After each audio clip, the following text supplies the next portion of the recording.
Yesterday, I had a fascinating conversation with some friends, and quite specifically around designing our reality and how we exist and perceive things in this world. So apparently, I perceive that I don't need a framework or guide points or anything in particular to talk about, that I'm just here to share and connect. So we're going to roll with this and see how it goes. But a little background. I do come from the financial services technology space, but I talk frequently about the importance of diversity, not only in changing my particular industry, but actually recognizing the new evolution of how we connect socially, how we see people socially, and how we perceive the world around us. One of the things that I'm preoccupied with to probably an obsessive degree is the notion of quantum experience, and in particular understanding how quantum physics is actually what we're experiencing moment from moment, and how we create the world that we live in. And we have a physicist here at church. I actually wanted to thank you because what you talked about in terms of perception, connectivity, patterns, and understanding and opening our minds is exactly what I want to talk about at a very individual level. So given that I have no formal presentation, I'm also going to ask you to participate with questions and open this up to discussion, in part because I feel that is an essence of connectivity. But as we seem to experience the world in our very individual selves, we actually are part of a greater ecosystem, not only tangibly, but energetically. So this might feel a bit up in the air, because it actually is. And I want to start off with this notion of how we experience reality and what reality truly is. And if we understand it at a very micro level, then we have a different understanding of how we can start to see the evolution of technology and the way we connect with people. And certainly the way we actually connect with them via design, via language, and via experience. So I wanted to share with you a little video, which is quite interesting. If you haven't had the chance to see the movie, What the Bleep Do We Know?, take advantage of it. But this comes into speaking of what quantum physics really is. We like to think of space as empty and matter as solid. But in fact, there is essentially nothing to matter whatsoever. It's completely insubstantial. Take a look at an atom. We think of it as a kind of hard ball. Then we say, oh, well, no, not really. It's this little tiny point of really dense matter right at the center, surrounded by a kind of fluffy probability cloud of electrons popping in and out of existence. But then it turns out that that's not even right. Even the nucleus, which we think of as so dense, pops in and out of existence just as readily as the electrons do. The most solid thing you can say about all this insubstantial matter is that it's more like a thought. It's like a concentrated bit of information. What makes up things are not more things, but what makes up things are ideas, concepts, information. Ideas, concepts, and information. That is what this world consists of. Quite literally, we would consider this the structure of what we're sitting in, what we're standing on, what we're experiencing in the space around us. It is just three things: electron, proton, neutron. Everything else is space.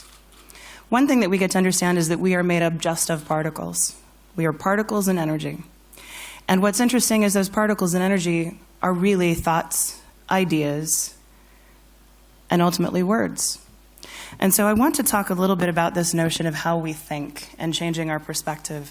I also want to talk about the importance of language, because language is a physical manifestation. Words are a physical manifestation of those ideas and thoughts.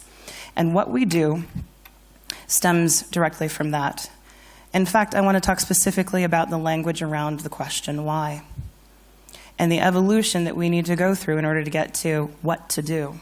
So I want to talk about why we are, not what we do. Because once you decide what and who you are, it is the value that you have. That is actually your value, is who you are. And everything that we do after that stems from that decision. If we decide what to do before we understand the value or the principle or the idea, we struggle and we can compromise. And Paul spoke about integrity this morning. We have to have the integrity for the how in the end to actually have any value or to make a difference. And you cannot have integrity if you choose how and decide what to do before you decide who and what you are. And that goes for brand, that goes for company, that goes for industry, and very, very specifically, that goes to each and every one of us. We have to decide who we are before we decide what to do. In fact, the decision of what to do is not even a decision because everything stems from it organically. And the easiest thing in the world is to actually decide who you are, what you stand for, what the beliefs you hold, what values you hold close. Because every action that is presented to you, every choice that is then presented to you, is laid out organically and beautifully. And it arises in the most natural form, and there is no compromise to its integrity. So in terms of how we design experience, how we design products, how we go about creating value that we put out into a marketplace that can then be shared, actually stems from what we believe. So how we think and how we express those thoughts are crucial to what we end up designing, what we end up producing, and how we use those things, those services, those experiences. So I want to talk about the value of words. In fact, I want to talk about the value of words in the sense that that is merely an idea that is expressed. It has creative power like none other. Everything you do, from the way you engage digitally to the way you engage physically with others, stems from an idea. If you can understand the concept enough to articulate it and put it in a word, then you start the ball in motion, and everything else that you do comes from that. So language is actually one of the most creative things on the planet. It is the fundamental root and genesis of design. So let us talk about language. One question we very rarely ask in our daily lives is, why am I doing this? More often, it's how am I going to get this done? How do I do this? How do I get that person to engage with me? How do I persuade? How do I get what I want? And believe me, that's a question I ask constantly. How do I get what I want? I really want a working laptop right now. I don't get it, though. Right? Instead, I should probably be asking myself, why does this occur? Well, it's because I'm unconsciously putting a water bottle that hasn't been closed completely in a bag that has a computer. Dumb. But in essence, I probably wanted the experience of free fall. So why am I doing this today? Why am I here today? I had a real struggle determining what to talk about. And this is actually part of the presentation. Had it been working, you would hear this story. And I had a light bulb moment. I was speaking with a friend a couple of weeks ago. She is a founder of a blockchain company. If you don't know what blockchain is, you will. It's a distributed ledger. She has designed a solution that actually takes the provenance and the qualities of a diamond and tracks them from the mine to the end customer and everywhere in between. This is really crucial in finance because they finance the diamond trade. So in terms of blood diamonds, in terms of if they're illegal, if they're cash, if they've been stolen, if they're artificial, because we now can produce diamonds that are almost brilliantly replicable of the good stuff. We have artificial. So she's looking at actually bringing transparency to the diamond trade. And she was telling me, I want to show you this video. My people in Sydney created this, or the agency that I hired in Sydney created this. And they're halfway around the world from me as I sit in London. But everything in here is popped up in real life for me, and I never told them about it. And one specific thing that was repetitive in that theme was the light bulb. It was her light bulb moment. She had a huge team meeting, 25 people. In startup world, that's huge. The room that had been booked was the light bulb room. She had actually she kept on seeing artwork that was light bulb or was shining a spotlight. And one profoundly interesting thing for her was that she was on a tube, on a central line tube, 8 a.m. in the morning, absolutely packed. You can't move. I mean, there's no space to breathe, let alone, it's impossible. She and her business partner were standing in the middle of the tube, and two women in front of them got up at a certain stop, and there was a light bulb on the seat. You see everything in the tube, from garbage to empty cups to just general trash, but how often do you see a light bulb, fully formed, still perfect, on a seat after someone had been sitting there? And I said to her, you do realize what you're doing, right? You do understand what's going on. Your light bulb moment is happening more and more often because you are choosing to see things differently. You are breaking the pattern of only seeing the expected. And because you are focused on this light bulb moment, and because your entire business is around bringing transparency and clarity to the diamond market, but also now to wine and fine art. And in the finance world, we talk about this expanding into every possible and conceivable good or service being documented on this blockchain. I said, that's a symbol of the transparency and clarity you're bringing to the industry. And because that is your value, and that is the one thing you are focused on doing, you are seeing light everywhere. And you are seeing it in this tiny little light bulb. But because you have now tuned in to the value that you have, or that you are starting to see it more and more frequently. You're manifesting this by opening your eyes, and you're doing this on a quantum level. In part because that which we focus on is what we magnify. Whatever thoughts consume your mind will control you. And whatever you focus on becomes greater. We break the pattern of seeing what we assume and expect to see, and we start to see those little things much more clearly. That is a quantum experience. So for my friend, she's seeing light everywhere precisely because that is the value she holds. And interestingly enough, I had my light bulb moment when she said to me, so what are you doing what are you going to be talking about in a couple of weeks? And I said, I had no bloody idea. I thought I was going to talk about diversity. And she said, no, you're having your light bulb moment. And together we were having our light bulb moment. So my struggle actually got very, very easy when I decided, what am I? And why am I here? And I'm here to talk about something that is fundamental to our day-to-day existence, and that is designing reality. So this is an expression of my light bulb moment. And what's interesting is I'm asking for the free fall. And so my light bulb moment, I hope, is shared with all of you, and I'm hoping you bring your light bulb moments to me as well, and that we can generate something that brings a different perspective and changes the way we look at people and experiences and things. And so I kind of want to talk about the language of how we express that and how we shift the way we view things. Words are power, words are magic, and words really are spells. Sounds crazy. Because it is, but it's not. Again, if we come back to that, the notion that an idea is expressed via words and words are merely a conduit, words create the ideas that we have. If we say it, we can do it. If we think it and express it, it becomes possible. My being here is simply a matter of saying, hey, I'd like to spend more time with my friends. Lo and behold, let's get you to Greece. Okay. Not 2 weeks later, I get the request. We spoke it. It happens. We created the possibility. Now, I also want you to understand in terms of the context of quantum physics, it's called possibility of waves and possibility of particles. So, interestingly enough, it all comes down to observation. What we see becomes fixed in time. So there is this notion that particles exist in a wave, and they can exist in multiple places, or as we conceive of them, in multiple places, and they just float about until someone or something sees them, and then they become fixed in that time and space. They become solid. They no longer exist in this wave. The beauty about that is that everything becomes possible.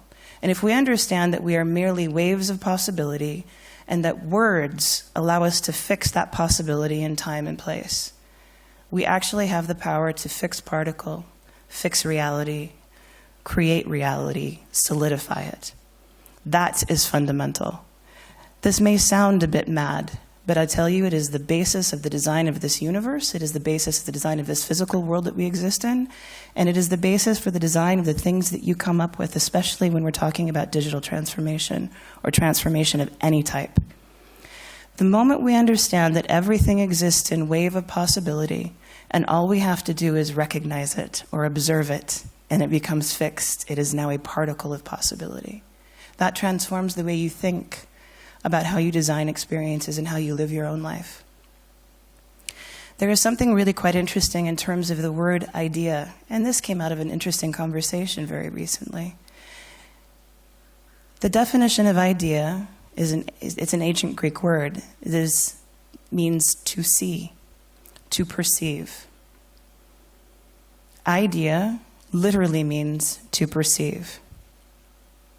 Now, when we talk about changing our perspectives and we talk about engaging people, that is an interesting concept, that we are actually seeing something. And when it comes to breaking pattern and understanding a new business model, it requires us to perceive differently. It also requires us that we erase what we think we know and what we understand as the way it works and the way it should be, to the way it possibly could be and the way it can be. And there's a very interesting thing when it comes to the language of saying it should or it is. It is this way, therefore we work with it this way.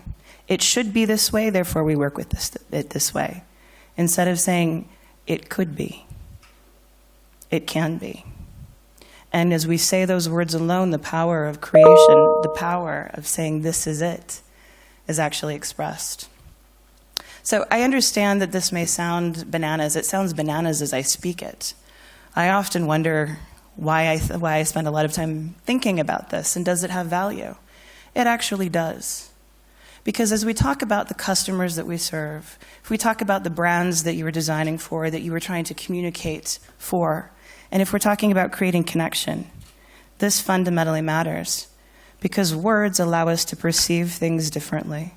And at a quantum level, it has opened up our eyes to what is possible. In terms of connecting yourselves and your customers with their customers, how we do this is changing. It's radically changing. You've seen ample evidence of how that is happening. I don't need to talk to you about the technology. But I do need to mention that technology has existed for 40, 50 years. We could have done this 50 years ago, believe me. We absolutely could have. We code the same way. The language has evolved, but we code the same way. It is still rational thinking. It is still logic. It is still command. It is still what-if statements. The code is still the same. However, how we perceive the flexibility of the code and how we perceive the flexibility of the model is changing. And that comes down to having idea to be able to perceive, to see. And that comes from divorcing ourselves with what we understand in terms of everything as a fixed particle, to then riding the wave of possibility. So in terms of what we talk about in money and the movement of money, we have all of the systems we've ever needed, and we've had them for 50 years. We've had them since the abacus. It's simply an accounting system. We have them because money is just a symbol. And it's just a symbol for something much more important. It actually is a symbol of permission and power. Nothing more. And in fact, when I talk about the evolution of the financial world and what money is, and because money is money is integral to every part of our day. It was interesting that George talked about Credit Suisse, that we also heard about Danske Bank earlier from Jacob. These are both institutions with whom I've worked. And what's interesting is you don't see the back-end systems that are so complex and so rigid and so formalized that they have no idea how to actually take money from this tangible thing that we touch to what it really is, and to remove the physical constraints and let it still be a symbol. In fact, when we talk about Airbnb and Netflix and YouTube and Uber and the physical constraints of ownership, what we're talking about is actually permission, access, power. We are not talking about capital wealth. We are not talking about things that we can hold on to. We're actually talking about permission.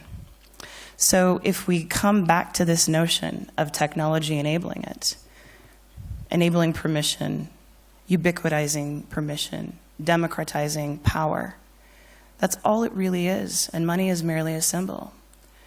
And the tangible way that we move it and share it and exchange in the marketplace is just a symbol for what we give ourselves permission to do, and those who acknowledge the power that we have.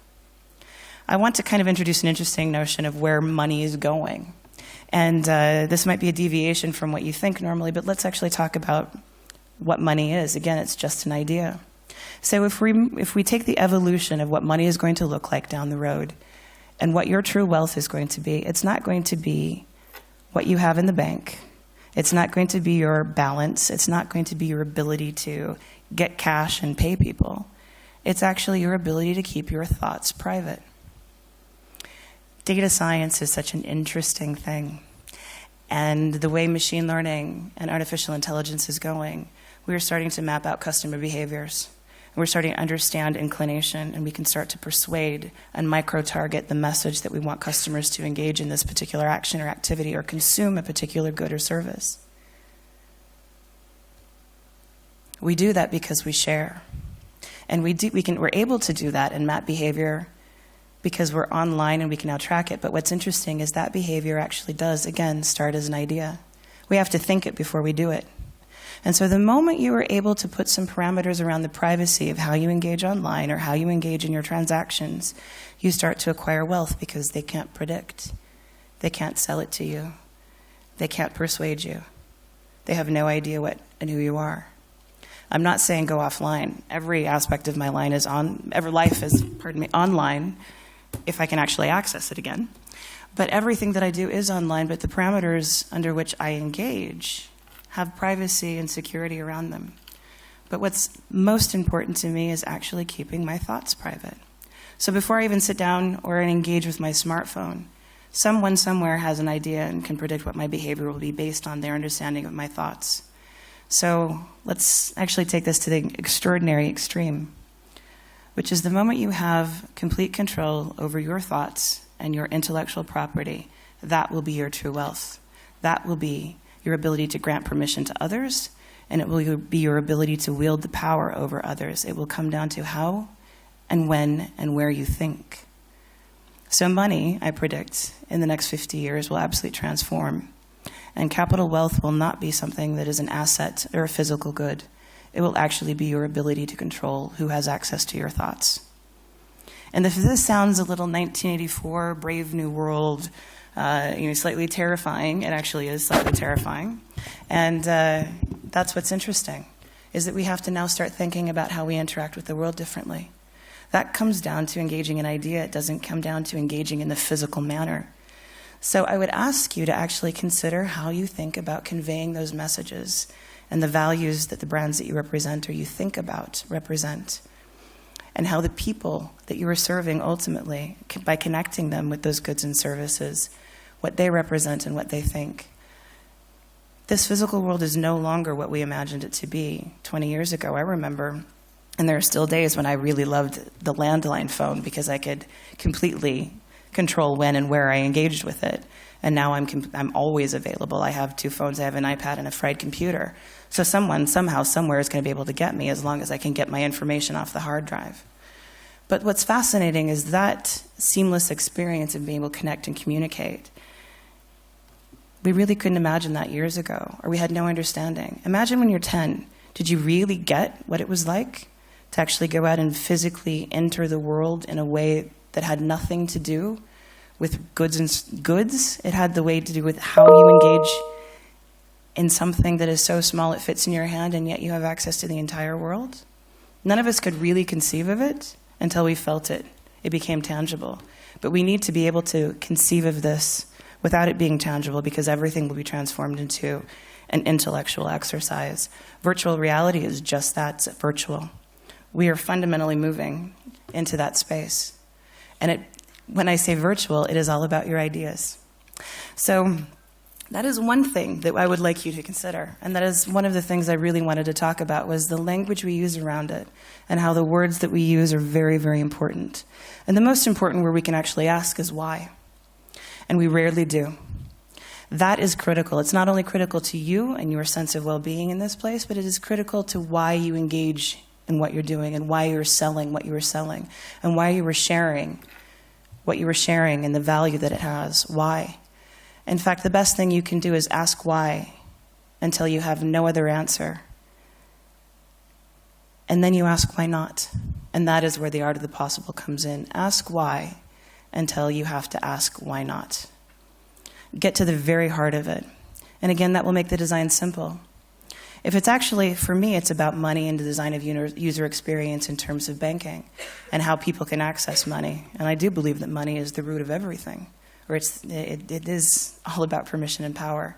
If we design the customer journey in such a way that we give them access to power and privilege that they can express it at will, without barrier, without having to pay for it, without having to worry about its security, without having to worry that someone else may be able to hack into it.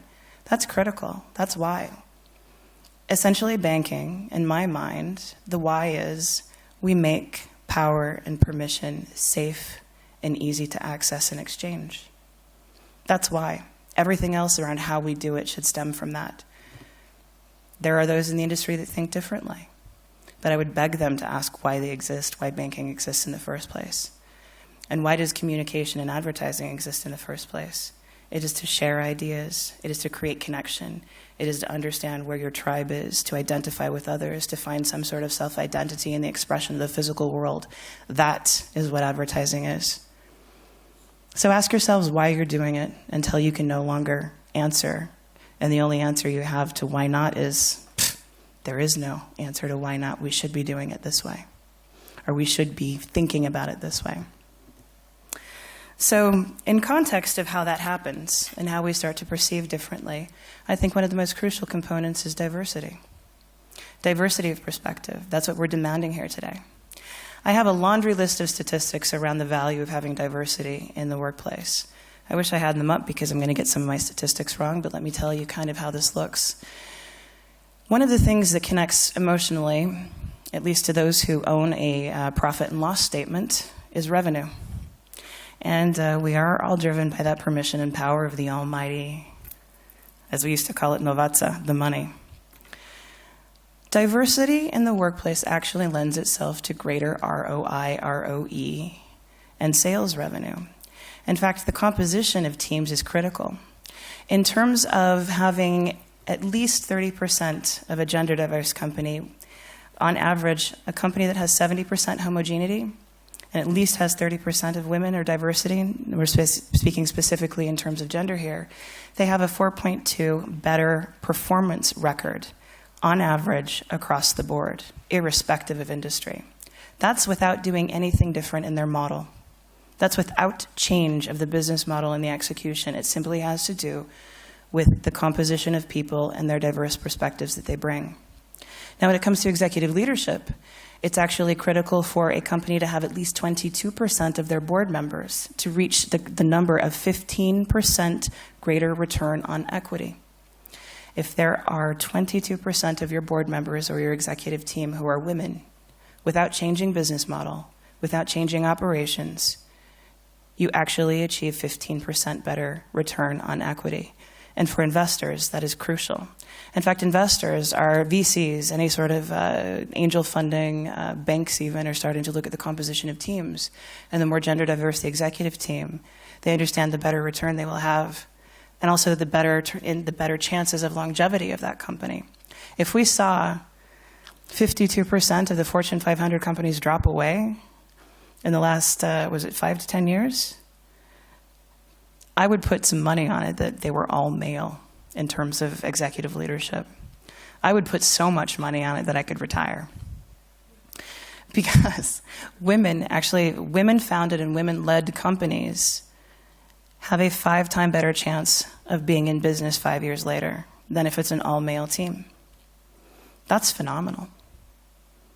In terms of turnover and retention for teams, when they have women on the executive level, the reduction in turnover it drops by 3 times.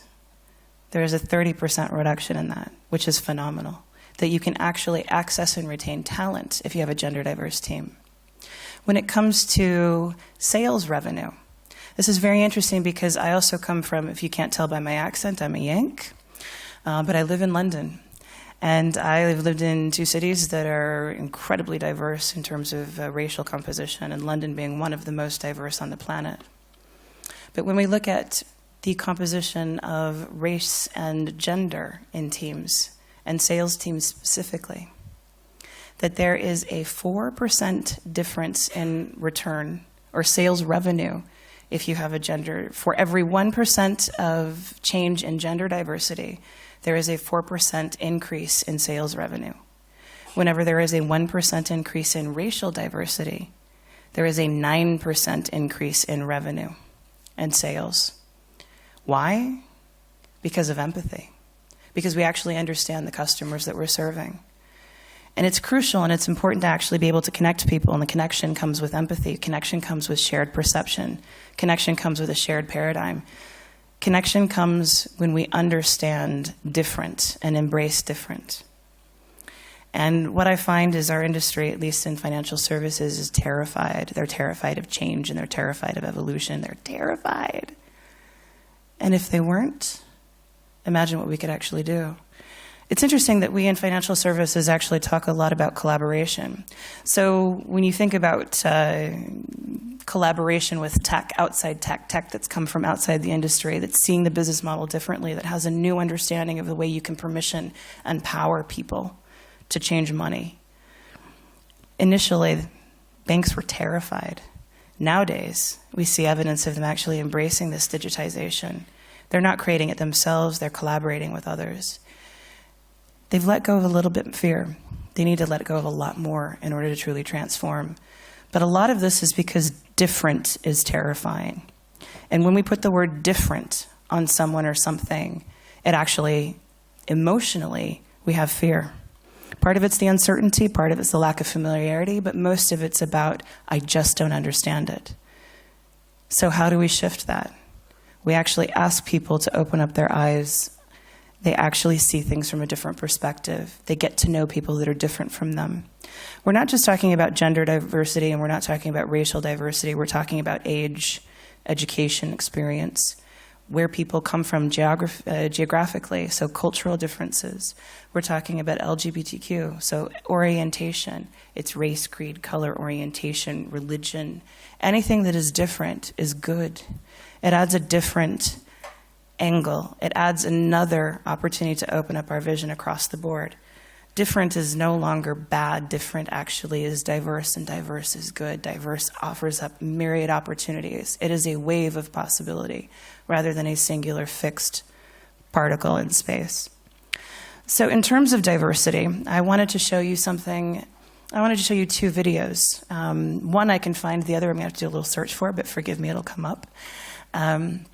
Talking about actually how much we have in common, even though we perceive differences. And this recently came out. It was done by TV2 in Denmark. And it showcases what we understand as different is actually not different, nor is it bad, but it is simply diverse. So just give us 2 seconds and you'll see it.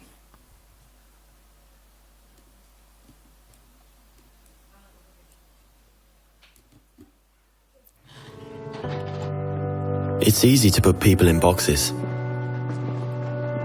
There's us, and there's them. The high earners, and those just getting by. Those we trust, and those we try to avoid. There's the new Danes, and those who've always been here. The people from the countryside, and those who've never seen a cow. The religious, and the self-confident. There are those we share something with, and those we don't share anything with. Velkommen. Jeg kommer til at stille jer nogle spørgsmål i dag. Nogle af dem kan godt være lidt personlige, men jeg håber, I vil svare ærligt på dem.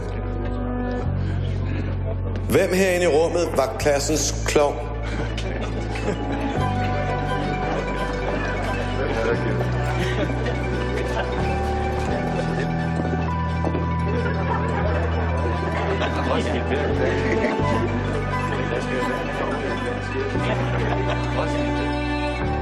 Hvem er bonusforældre?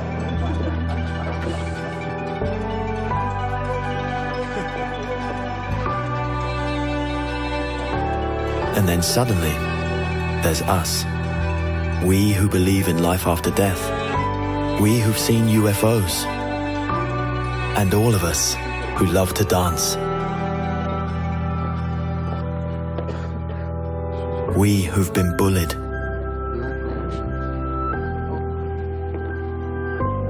And we who've bullied others.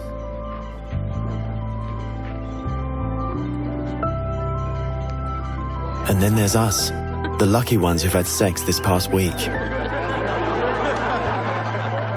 We who are broken-hearted.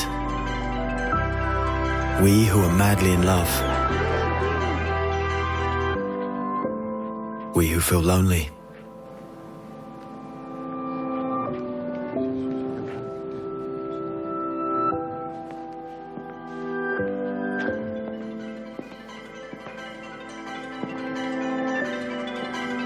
We who are bisexual. And we who acknowledge the courage of others. We who have found the meaning of life. And we who have saved lives. And then there's all of us who just love Denmark.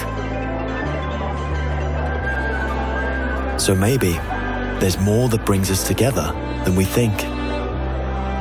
TV2 Denmark. All that we share.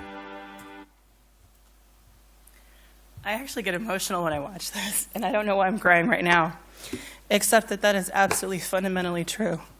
What's interesting that we see differences, we perceive them as differences, they're actually what connect us. And it's just diversity. And if we're talking about that wave of possibility, this is just a wave of possibility of how that's expressed physically in this physical world. We are absolutely the same at the core. We want to be connected to others. We want to have a rich and fulfilled life. We want to have purpose. We want to know what our value is, and we want to be able to express that value and connect based on that value. We are not that different at the core. We simply choose to express that differently. Diversity is incredibly deceptive in that. We're actually the same sort of people. We want the same things at the root of it.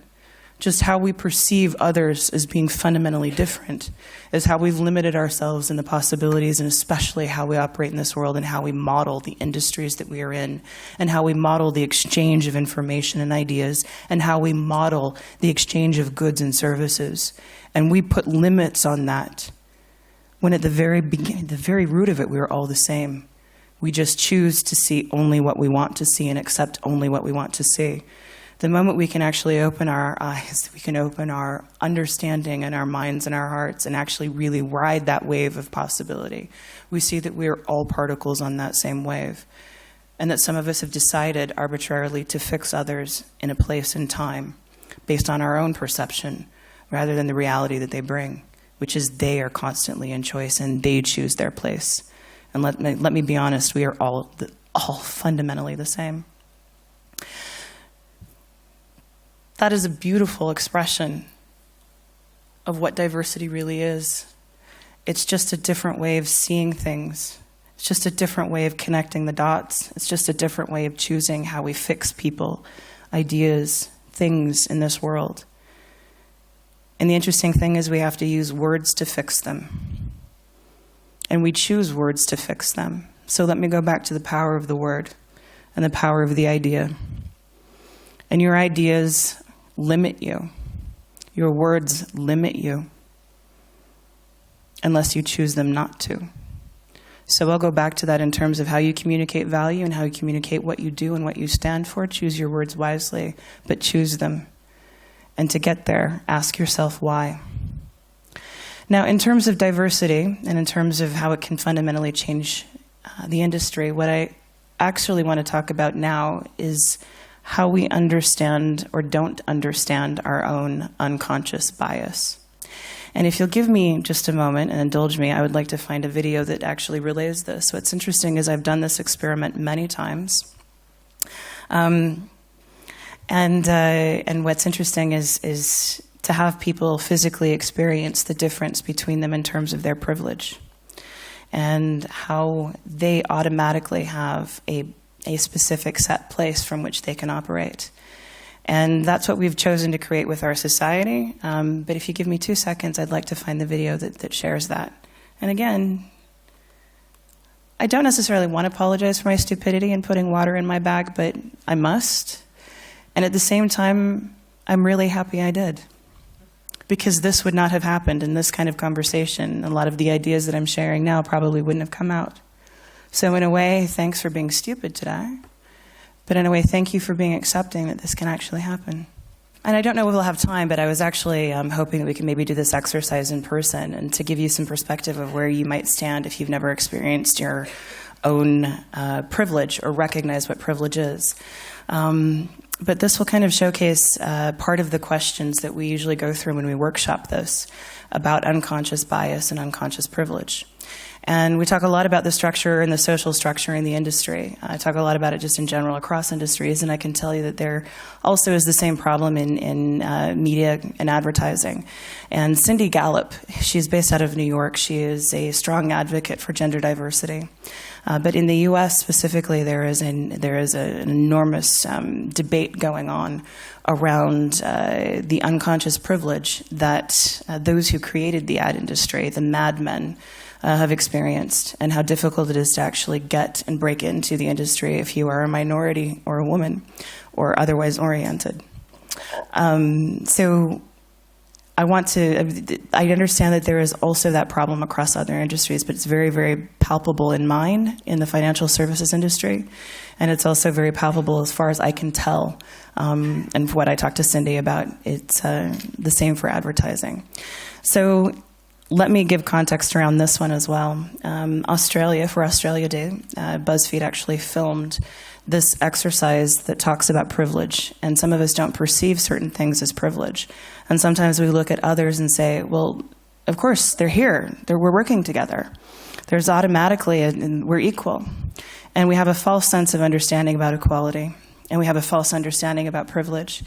And this will give you some idea of the physical space, or at least it renders it in physical space, where our gaps in privilege really are. Privilege is, I guess, being born into an environment that you're lucky enough to be above somebody else.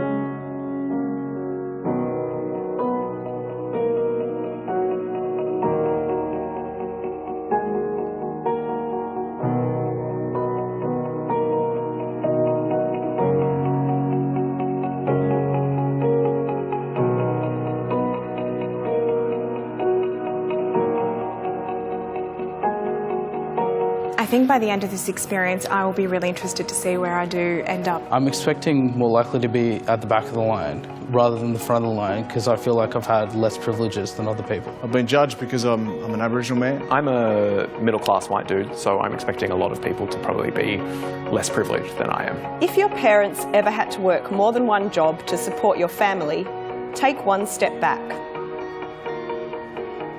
If you have ever been discriminated or verbally or physically abused because of your appearance, take a step back. If you can show affection for your romantic partner in public without fear of ridicule or violence, take one step forward. If people have blamed your mistakes on your gender or ethnicity, take one step back.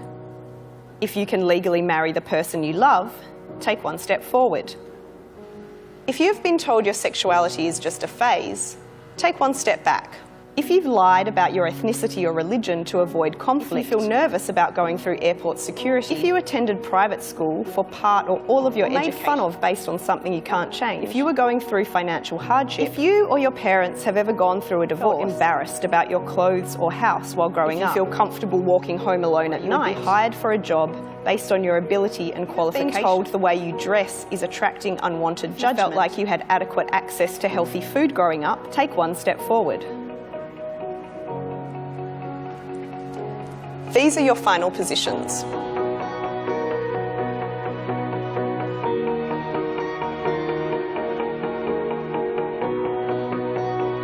I felt pretty uncomfortable during that. I know I'm privileged, but seeing it is difficult to face. No surprise, we had all the coloured people at the back, all the people of colour. I felt a little bit emotional at the end where my arms have been pulled back, and that's not a nice feeling. At the end, when I looked back and saw everyone behind me, it was actually quite a shocking feeling, quite a bad feeling, because I came into this thinking I've lived a privileged life, but not an extremely privileged life. One thing I'd like to say to them, the people that were in front of me, was to be extremely grateful for the upbringing you've had and the privileged life you've had. It's not a competition of who has it the most or the worst or the least. It's about acknowledging it. It's about recognising it. It's about putting yourself on other people's level.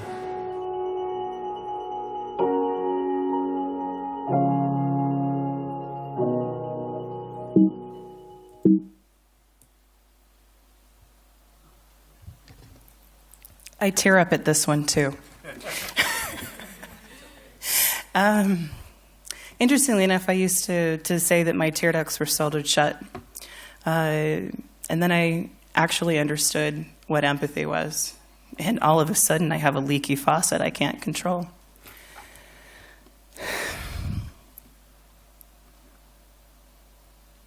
We're kind of living with our heads either buried in the sand or in the clouds. And I think it's actually really important to come somewhere in between. And I believe that the wave actually is in between. It's not firmly fixed in the ground, and it's not in the clouds so untouchable and so inaccessible that we can't grasp it. I think we actually need to understand that the wave of what we create exists somewhere in between. And with that, and around diversity and around privilege, I think it's very crucial for us to get a sense of perspective on where we stand and what our privilege and power looks like. And I would invite you to actually go through the exercise yourself of understanding where you relate to people in space and privilege. There is a set of 35, there are 39, and for some industries I have another set of 10 to 15 additional questions. It actually can be about how you sound, it can be about how you look. You can actually have privilege whether or not you're married. In business, men have privilege for being married, women do not. In business, men have privilege for having children, and women do not. That's kind of an interesting thing. But we have privilege that we actually don't understand, and we're unconscious of it. But I would invite you to take that test, and I'd be more than happy to share those questions with you as a starting point. If you'd like to take those back into your family, back into your team, and back into your organizations, I'm more than happy to share those with you. But go through the exercise of understanding where you relate in terms of privilege, and understand that there are those who do not have the same, even though they look like you, they sound like you, and they talk like you. They don't come from the same space, and it's incredibly important to get them, or give them the opportunity rather than to take it away, but give them the opportunity to share their perspective on how things can be done. That makes systems, business models, products, goods, services, connection better, richer, and deeper. So if we exist on this plane in the quantum space, and we ride the wave, and we no longer settle for fix-it particles, but rather an entire journey of possibility.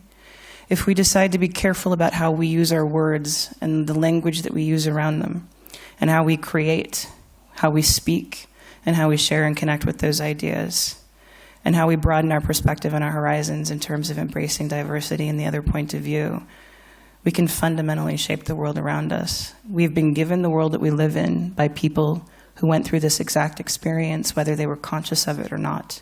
And the more conscious we are of it, the more opportunity we have to shape and transform. And that can be via technology, or that could be simply by connecting with one other person. So I invite you today to consider these things. And again, thank you so very much for your patience.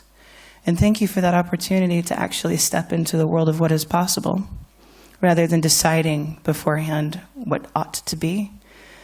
I discovered what could be. So thank you.